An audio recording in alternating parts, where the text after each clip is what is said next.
அனைவருக்கும் வணக்கம். நீங்கள் அணிந்து கொள்வது இலங்கையின் முதற்தர செய்தி வழங்குனர் நியூஸ் ஃபர்ஸ்டின் மதிய நேர பிரதான செய்தியுடன்.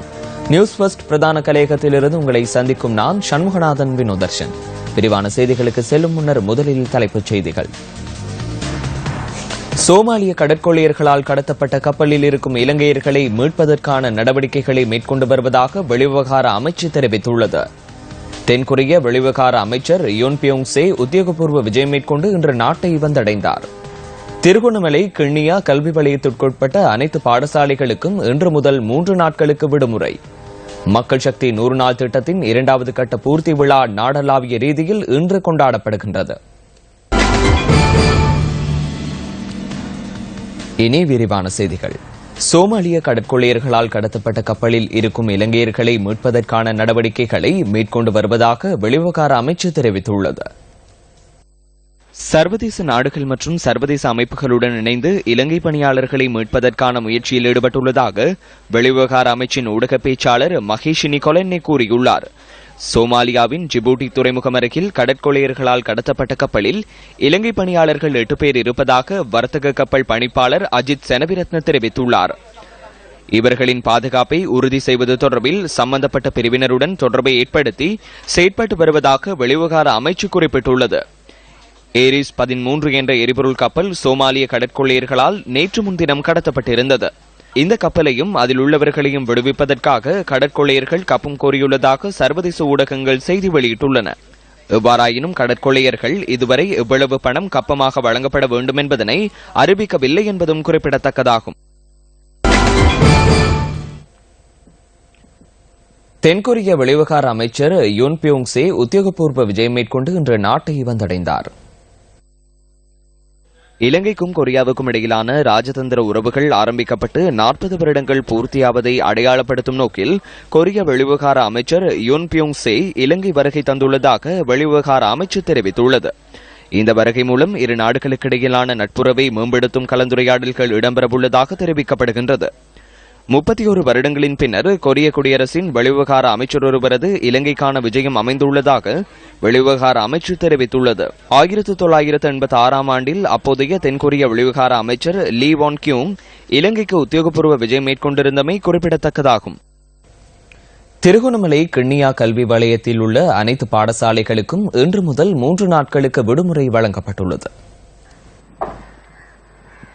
கிண்ணியா பிரதேசத்தில் துரிதமாக பரவி வருகின்ற டெங்கு காய்ச்சலை கட்டுப்படுத்தும் வகையில் இன்று முதல் விசேட டெங்கு ஒழிப்பு செயற்திட்டம் நடைமுறைப்படுத்தப்பட உள்ளது. இந்த திட்டத்திற்கு ஒத்துழைப்பு வழங்கும் வகையில் வலயத்தில் உள்ள அனைத்து பாடசாலைகளுக்கும் 3 நாட்கள் விடுமுறை வழங்கப்பட்டுள்ளதாக கிண்ணியா வலய கல்வி பணிப்பாளர் AM அகமது லெப்பை தெரிவித்துள்ளார். டெங்கு காய்ச்சலினால் ஏற்படுகின்ற பாதிப்புகளை கவனத்திற்கொண்டு பாடசாலைகளில் கல்வி நடவடிக்கைகளை முன்னெடுப்பது தொடர்பில் தீர்மானிக்கப்படும் என அவர் மேலும் சுட்டிக்காட்டினார். கிண்ணியா பிரதேசத்தில் துரிதமாக பரவி வரும் டெங்கு காய்ச்சலினால் இந்த வருடத்தில் மாத்திரம் 12 பேர் உயிரிழந்துள்ளனர்.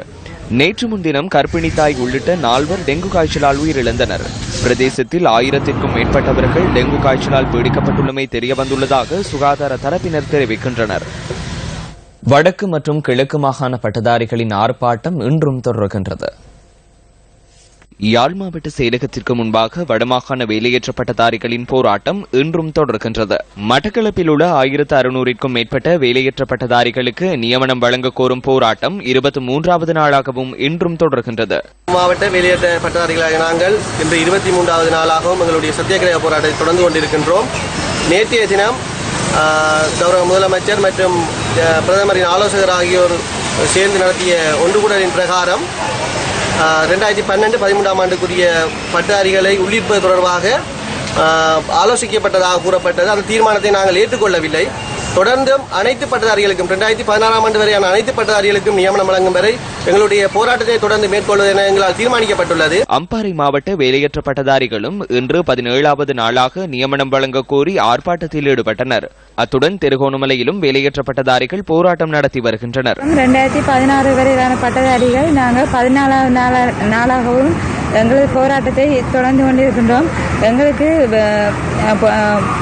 எங்களுக்கு ஒரு நல்ல முடிவு வர மட்டும் நாங்கள் இதிலிருந்து எழுப்புவதாக இல்லை.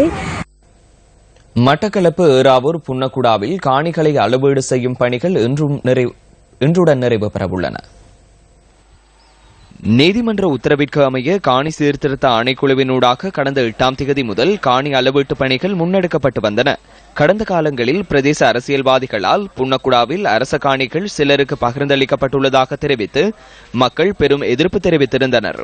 அதனையடுத்து போலீசாரினால் ஏறாவூர் சுற்றுலா நீதிமன்றத்தில் காணி மறுசீரமைப்பு ஆணைக்குழுவால் வழக்கு பதிவு செய்யப்பட்டது. இதற்கமைய புன்னக்குடாவில் உள்ள அனைத்து அரச காணிகளையும் அளவீடு செய்து நீதிமன்றத்தில் அறிக்கை சமர்ப்பிக்குமாறு பிறப்பிக்கப்பட்ட உத்தரவின் பிரகாரம் நில அளவை அதிகாரிகள் போலீசாரின் உதவியுடன் காணி அளவீடுகளை மேற்கொண்டு வந்தமை குறிப்பிடத்தக்கது. மண்முனை பிரதேச ஒருங்கிணைப்பு குழு கூட்டம் நேற்று மண்முனை வடக்கு பிரதேச செயலகத்தில் நடைபெற்றது.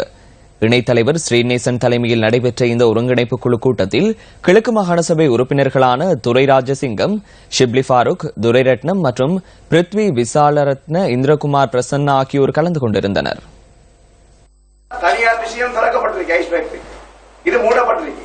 பெரிய வடமண்டல பகுதி மட்டக்களப்பு அது நீண்ட காலமா இயங்கியெல்லாம் இருக்கிறது. ஆக நாங்க இதுல ஒரு தீர்மானத்துக்கு வரணும். ஒன்றது குளோஸா இல்ல பஞ்சம் பண்ணையிலுமா இல்லையா இந்த விஷயம் வரணும். மட்டக்களப்பு மீன் பிடிக்கிற இடம் அது. ஐஸ் மீனவர்களுக்கு தேவை. அரண்டகது இல்ல.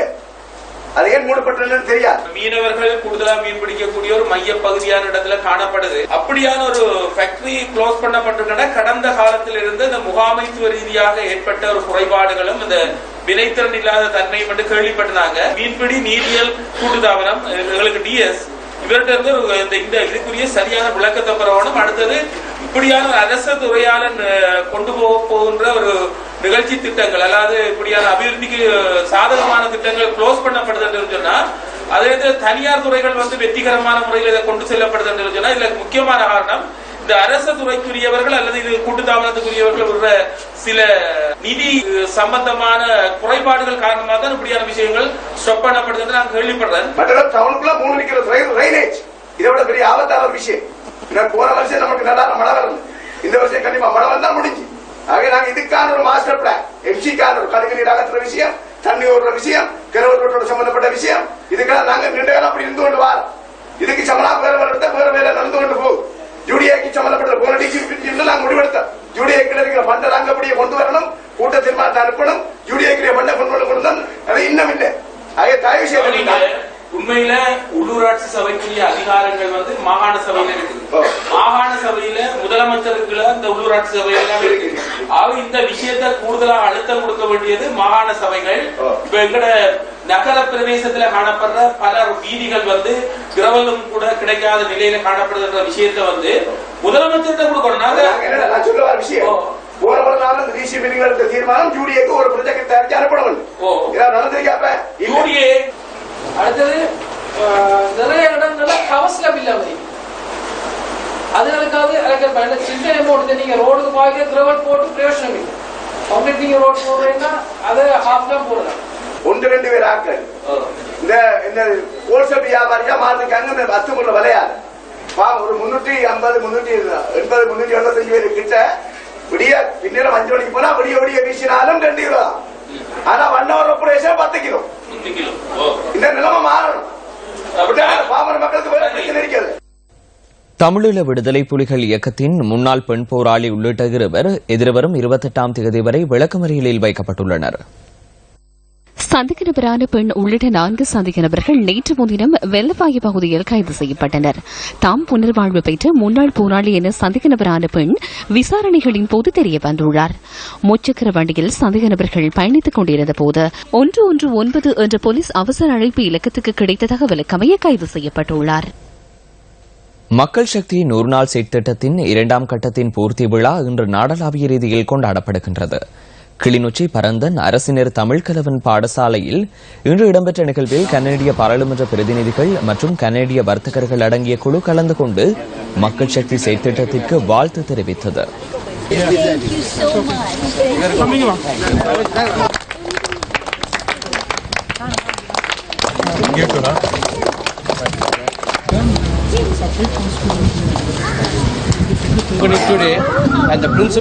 காலமாக நிலவி வந்த குடிநீர் பிரச்சினைக்கு தீர்வு வழங்கும் பொருட்டு மக்கள் சக்தி செயற்திட்டத்தினால் குடிநீர் கட்டமைப்பு வழங்கப்பட்டிருந்தமை குறிப்பிடத்தக்கது. இனிவரும் காலங்களில் மக்கள் சக்தி செயற்திட்டத்துடன் இணைந்து செயற்பட உள்ளதாக கனேடிய வர்த்தகர்கள் குழு தெரிவித்தது.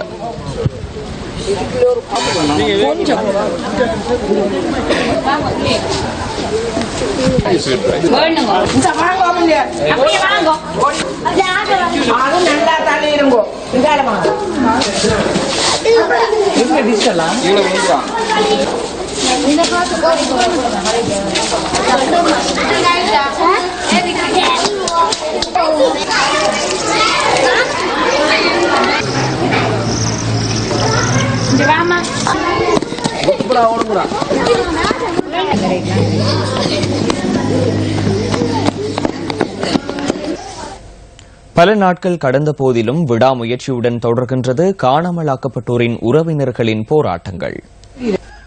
வடமராட்சி கிழக்கு மருதங்கேணி பிரதேச செயலாளர் அலுவலகத்திற்கு முன்பாக காணாமலாக்கப்பட்டோரின் உறவினர்கள் இன்று கவனஈர்ப்பு போராட்டத்தை ஆரம்பித்துள்ளனர். மேலும் காணாமலாக்கப்பட்ட தமது உறவுகளை மீட்டுத் தருமாறு வலியுறுத்தி கிளிநொச்சியில் 24வது நாளாகவும் போராட்டம் தொடர்கின்றது. வெயில் மழை இரவு பகல் பாராது எதிர்பார்ப்புகளுக்கு மத்தியில் மக்களின் போராட்டம் தொடர்கின்றது. வவுனியாவிலும் 20வது நாளாகவும் போராட்டம் தொடர்கின்றது. முல்லைத்தீவு மாவட்ட காணாமலாக்கப்பட்ட உறவினர்களின் போராட்டம் 8வது நாளாகவும் தொடர்கின்றது. திருகோணமலை மாவட்டத்திலும் காணாமலாக்கப்பட்டோரின் உறவினர்கள் முன்னெடுக்கும் சுழற்சி முறை உண்ணாவிரத போராட்டம் 11வது நாளை எட்டியுள்ளது. வடமராட்சி கரவெட்டி இமையானன் பகுதியில் கிராமிய சுகாதார நிலையம் நேற்று திறந்து வைக்கப்பட்டது. வடமாகாண சுகாதார அமைச்சர் பானா சத்தியலிங்கம் இந்த நிகழ்வில் கருத்து தெரிவித்தார். ஐநா மனித உரிமை சபையினுடைய ஒரு அலுவலகம் இலங்கையிலே அமைக்கப்பட வேண்டும். இதை முற்றுமுழுதாக கண்காணித்து உரியவர்கள் பொறுப்பு கூற வேண்டியவர்கள் இந்த சொல்லப்பட்ட விடயங்கள் முற்றுமுழுதாக அமல்படுத்தப்பட வேண்டும்.